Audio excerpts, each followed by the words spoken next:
আসসালামু আলাইকুম। তাজরিন ডেলি ব্লগে আপনাদের সকলকে স্বাগতম। আশা করি আপনারা সবাই ভালো আছেন। আমিও আল্লাহর রহমতে ভালো আছি।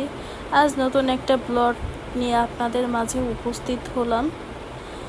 আজ মূলত গিয়েছিলাম আমার মেজো ফুপুর বাড়ি। আগে একবার দেখিয়েছি আপনাদের, ওটা অন্য নদী দিয়ে গিয়েছিলাম। আজকে সিকিরহাটের নদী দিয়ে যাচ্ছি আর কি। আপনারা সবাই দেখতে থাকুন। এই যে নৌকা পার হব এখন, ওই পারে যাব নৌকা পার হয়ে। আগে একবার গিয়েছিলাম ফুলতলা আমাদের বাজারের ঘাট দিয়ে পার হয়ে, তখন আপনাদের দেখিয়েছিলাম আমাদের যে পানির গরু দেখতে গিয়েছিলাম। আজ যাচ্ছি ওই গরুর মাংস নিয়ে ফুফু বাড়ি আর কি।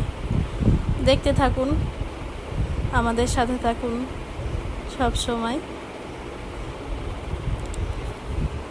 সিকিরহাট নদীটা আমার সব থেকে বেশি ভালো লাগে।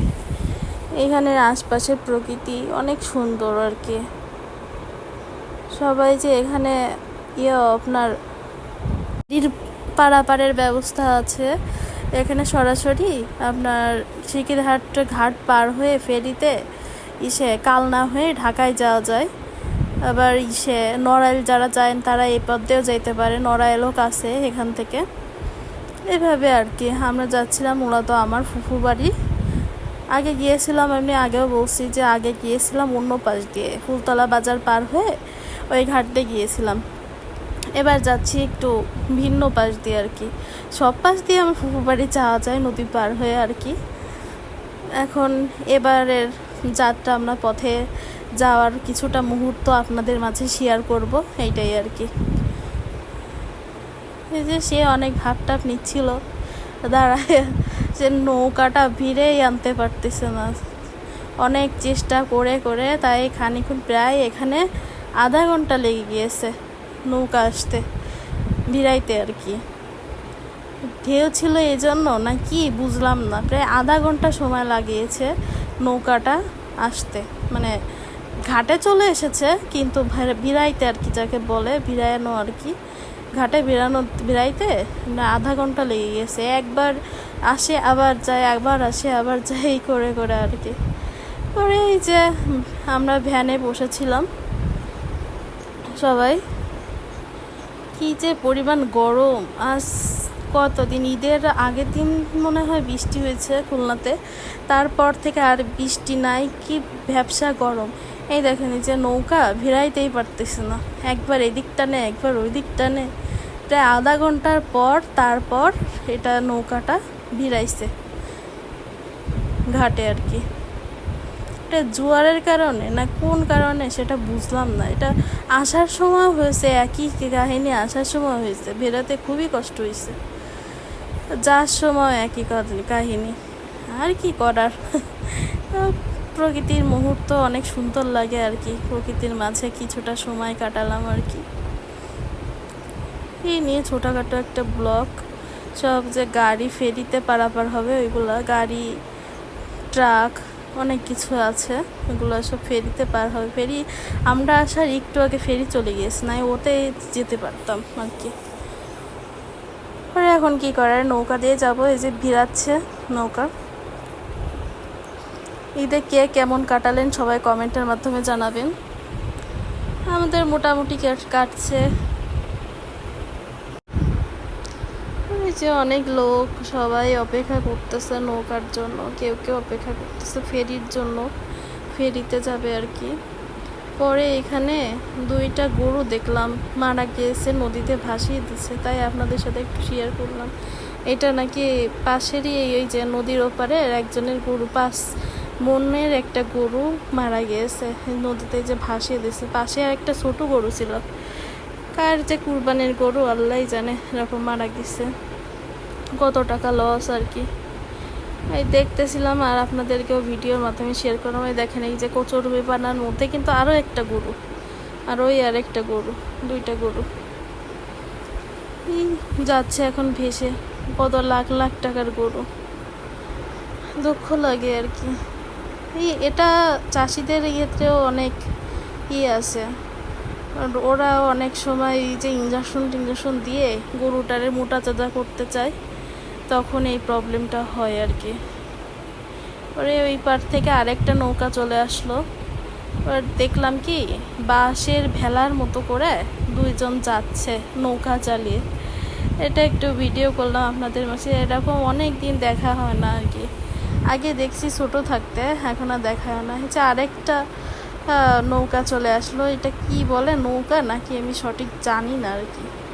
তারপর আপনারা দেখেন ওইটা ভরতে ভরতে মনে হচ্ছে এইটা চলে আসলো। যে আম্মু আর আমি দাঁড়িয়েছিলাম।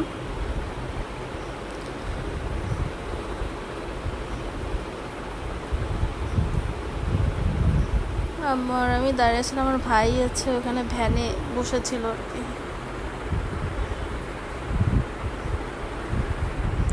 সবাই উঠতেছে, নৌকা মনে ভিড়ানো হয়ে গেছে ঘাটে।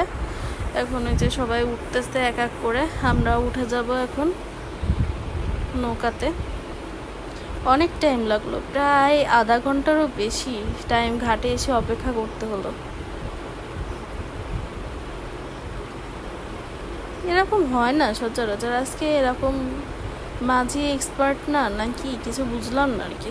যাই হোক, এবার যে নদী পার হব, সবাই যে এক এক করে উঠতেছি। আমার ভাই এই যে ভ্যানের পিছনে বসে আছে মাতব্বার, আমি আর আম্মু যে হেঁটে হেঁটে আসতেছি। নৌকা আমার খুবই ভয় লাগে, সেজন্য আসতে খুবই ভয় ভয়ে আসতেছি। যদি পড়ে যায়, সাঁতারও জানি না, এই কারণে আস্তে আস্তে ধীরে ধীরে আসতেছিলাম। পরে ভ্যানে বসেছিলাম, যতটুকু লাগে আর কি যেতে, নদীটা পার হইতে আর কি। ভ্যানে বসে বসে গেলাম আর কি। সাগরটা আসতে যাচ্ছে না নদীতে, নৌকাতে আর কি। পরে একটু ভিডিও ক্যাপচার করলাম। সবাই যে উঠছে নৌকাতে, এখন নৌকাটা ছেড়ে দিবে। এই যে নৌকা ছেড়ে দিল।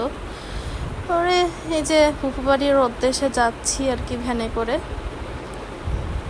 এখনো খানিকটা পথ লাগবে, পরের পার্টে দেখতে পারবেন বাকিটা অংশ আপনারা। সবাই ভালো থাকবেন, সুস্থ থাকবেন, তাজরিন ডেলি ব্লগের পাশে থাকবেন। লাইক, কমেন্ট, শেয়ারের মাধ্যমে আমার চ্যানেলটা সাবস্ক্রাইব করে দিবেন। ভুল ত্রুটি হলে ক্ষমার দৃষ্টিতে দেখবেন অবশ্যই সব সময়। যে গ্রামের প্রকৃতি অনেক সুন্দর, গাছগাছালি আগের বার দেখিয়েছে অন্য পাশে, এবার দেখতে পাবেন এই পাশের ভিউগুলো আর কি। সবাই অনেকে বেড়াইতে যাচ্ছে মোটর সাইকেলে করে, কেউ ভ্যানে করে। সবাই সবার আত্মীয় স্বজনের বাড়ি ঈদের পরই বেড়াইতে যাচ্ছে আর কি।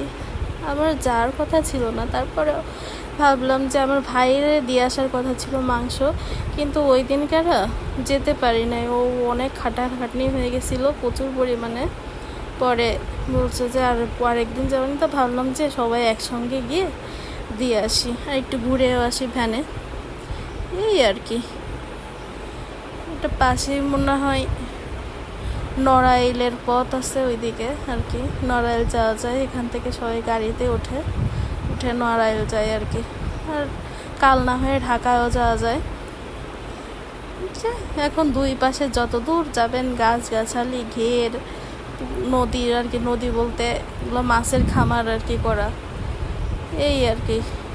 পরে এই দেখতে দেখতে আপনাদেরকেও দেখাইতে দেখতে আমরাও দেখতে দেখতে প্রায় ফুফু বাড়ির কাছাকাছি চলে আসছি। এখনও অনেক অনেক পথ পাড়ে দিতে হবে, অনেক দূর আমার ফুফু বাড়িটা, প্রচুর দূর আর কি। যাক, আর বেশি কথা না বলি, সবাই ভালো থাকবেন, সুস্থ থাকবেন। আল্লাহ হাফিজ, আসসালামু আলাইকুম। অনেক দিন ভয়েস তো দেওয়া হয় না আমার।